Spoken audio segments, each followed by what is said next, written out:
Sino ka? Ano kailangan mo rito?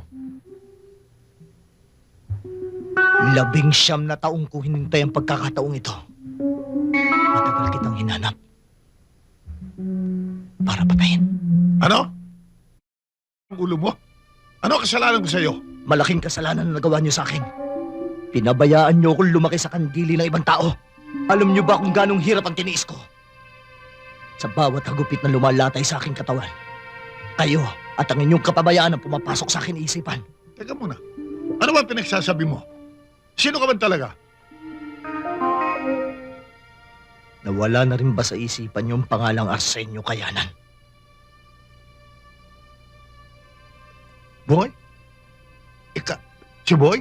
Oo, Itay. Ako nga. At hindi ko na kayo bibigyan pa ng pagkakataong pagsisihan ng mga kasalanan na gawa niyo sa akin. Teka, Boy. Bigyan mo ako ng pagkakataong makapagpaliwanag. Pagkakataon? Ako ba binigyan niyo ng pagkakataon lumaki sa tabi niyo? Ibinaon niyo ko sa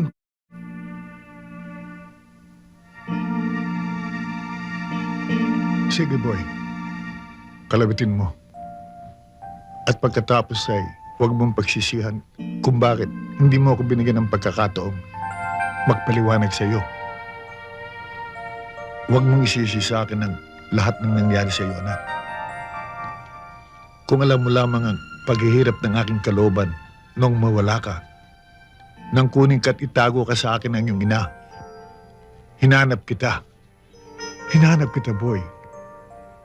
Hindi rin totoo yung ibinibintang mong sinadya kong talikuran ang aking tungkulin sa iyo bilang ama. Ngayon, kung hindi ka pa rin naniniwala,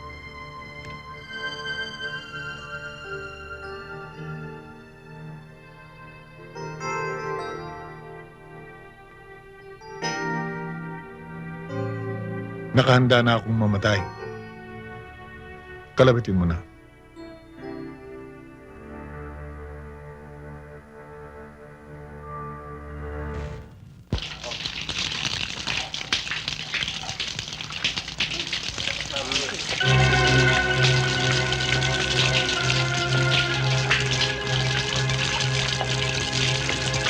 Mukhang hindi ka marunong sumaludo sa dapat mong saluduhan, ha?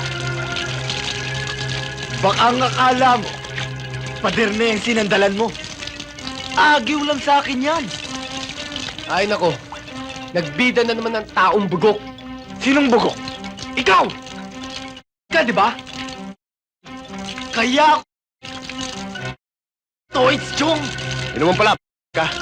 Dapat hindi ka pinapatulan. Tara na nga.